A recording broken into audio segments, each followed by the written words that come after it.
Welcome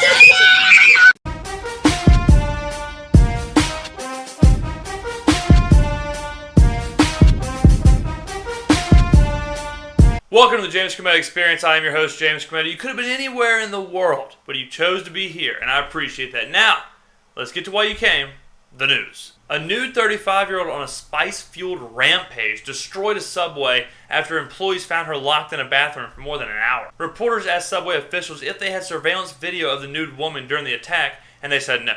If only the suspect would have been a nude child, Subway would have definitely had a video of that. In a move that shocked everybody, Playboy will stop showing nude photos in their publication beginning in March. After the news broke, a very, very small group of people were super duper pissed and voiced their concerns. That really, really small group of people are the people who still have Playboy subscriptions.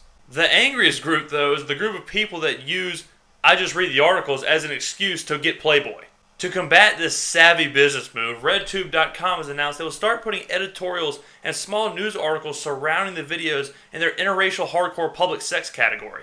Playboy officials don't expect too much of a drop in business, though. They still think that people will go and buy the magazine to use as kind of a shield for their tablets and smartphones as they watch free graphic porn on the internet. A study from California shows that you might be getting screwed at the counter at your favorite stores. The study sent inspectors from 2012 to 2014 all over the state to different stores to see which ones overcharged the most. At number 5, Target ironically misses the mark 10.3% of the time. Number 1 might be a little surprising. It's Sears. They overcharge 16% of the time. The surprising part is that enough people shop at Sears to even qualify them for the survey. Do that many people really need wrench sets and washer-dryer combos? Police in Hoover, Alabama arrested 7 women who are accused of prostituting themselves. After the arrest, Lieutenant Norman McDuffie said, quote, "Though some people mistakenly describe prostitution as a victimless crime, the law enforcement community knows all too well that it simply is not the case. The prostitutes themselves are all victims in the illegal self-trafficking business." After releasing that emotional statement defending the prostitutes as people and victims, the department then published their ages, names, mugshots, and addresses, completely ruining the reputation and lives probably for eternity. Oh, and for those playing at home, no, sure, yes, no, no, no, no.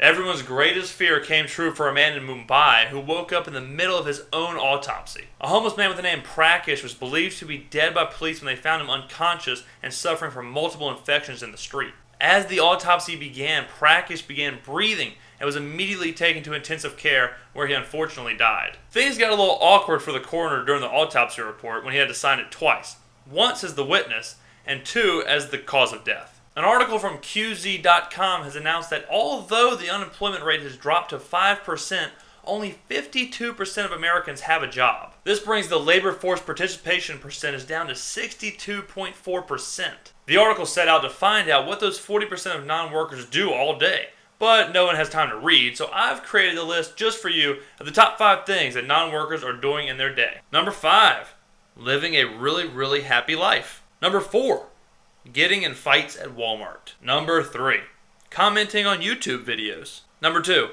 eating steak and lobster. And number 1, voting. Olympic sprinter Oscar Pistorius was freed from a South African prison Monday, less than a year after he was found guilty of killing his girlfriend in 2013. The Blade Gunner entered prison October 21st, 2014, and will serve the rest of his 5-year sentence in house arrest. This is great news for Oscar Pistorius, but awful news for door-to-door salesmen. A British dental expert claims that flossing can actually be bad for you and is more than likely a waste of time. The findings came from Robin Seymour, professor of dental studies at Newcastle University. In a related study, an Ethiopian culinary expert said that food and water are kind of overrated. And finally, the story that has grabbed all the headlines, Lamar Odom's condition has been improving and he was removed off of the ventilator. Lamar is conscious and could be soon moved to Los Angeles for rehab. As Lamar awoke from the coma he's been in since leaving the Bunny Ranch brothel, the ventilator was removed, and he said his first words since the bender.